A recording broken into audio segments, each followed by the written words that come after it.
فبأي آلاء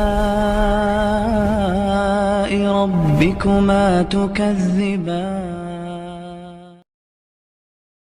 بسم الله الرحمن الرحيم.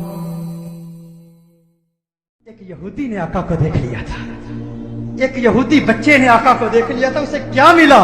ایک یہودی غیر مسلم بچہ ایک مرتبہ اس نے مدینہ المنورہ میں کونین کے والی صلی اللہ علیہ وسلم کے حسین چہرے کو دیکھ لیا، آقا کے حسن کو دیکھ لیا، چہرہ والضحیٰ کو دیکھ لیا، آقا کی زلفوں کا اسیر ہو گیا، آقا کے پیار کو، آقا کے عشق کو، چہرہ والضحیٰ کو، چہرہ یار کو آئینے دل میں یوں اتار لیا، دل کے آئینے میں یوں اتار لیا کہ آقا کی عشق میں، آقا کی محبت میں ہر وقت روتا رہتا، گریہ زاری کرتا، آقا کو یاد کرتا. ماں باپ کا اکلوتا بیٹا تھا، ایک ہی بیٹا تھا، یہودی تھے ماں باپ اس کے، خود بھی یہودی تھا. ایک مرتبہ آقا کے حسن کو دیکھ لیا، اس کا سودا ہو گیا، بازار مصطفیٰ میں آقا کا دیوانہ ہو گیا، آقا کا عاشق ہو گیا. ماں باپ کو بتایا نہیں، ماں باپ کو اطلاع نہیں دی کہ میں حضور کا عاشق ہو گیا ہوں، حضور سے محبت کرتا ہوں. چپکے چپکے گھر سے چھپ کر کسی بہانے، کبھی بکریاں چرانے کے بہانے مدینہ المنورہ میں آقا کے حسن کو تلاش کیا کرتا، کبھی مسجد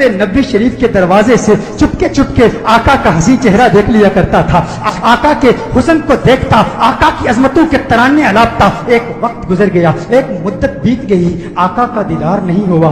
تمنائے دیدار مصطفیٰ صلی اللہ علیہ وسلم میں بیمار ہو گیا، بیمار عشق مصطفیٰ ہو گیا. اس قدر بیمار ہوا کہ بستر علالت کو اپنا بچھونا بنا لیا. وہ بستر پر آ گیا، ماں باپ پریشان ہیں، حیران ہیں، اسے کیا ہوا، اچانک اسے کیا ہو گیا. بے شمار فزیشنز کو بلایا، اپنے وقت کے معالج حکیموں کو بلایا، اطباء کو بلایا، لیکن کسی کو پتہ نہ چلا اس کا مرض کیا ہے، اس کا مرض کیا ہے. کوئی ظاہری سمپٹمز نظر نہیں آ رہے، زخم نظر نہیں آ رہا. گویا زبان حال سے کہہ رہا ہے یہ زخم طیبہ ہے، یہ سب کو نہیں ملتا، کوشش نہ کرے کوئی اس زخم کو سینے کی. ماں باپ پریشان، رشتہ دار پریشان، عزیز و اقارب پریشان. اسے کیا ہو گیا، اچانک کیسے بیمار ہو گیا. بیماری شدت پکڑ گئی، اس قدر بیمار ہوا، ایسا بیمار ہوا کہ وہ شام بھی آ گئی جو اس کی زندگی کی آخری شام تھی. اب آواز اس کی بہت کمزور ہو چکی تھی، بہت پست ہو چکی تھی. چاہتا تھا کسی طرح مدینے والے کا دیدار کر لوں.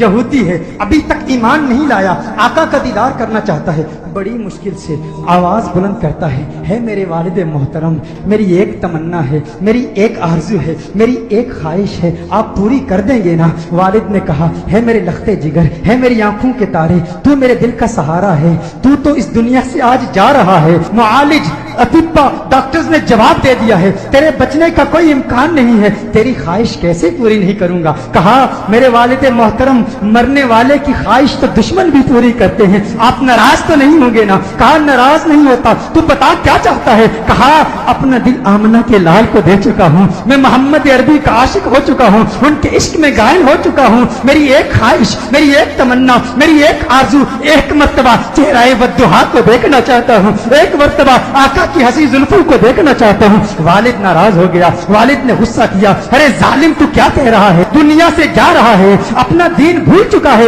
کیا کہہ رہا ہے؟ کہا ہے والد محترم آپ نے وعدہ کیا تھا نا، آپ نے کہا تھا میری آخری خواہش پوری کریں گے. والد نے کہا میں نے وعدہ کیا تھا، تو میرا اکلوتا بیٹا ہے، تیری خواہش پوری کروں گا.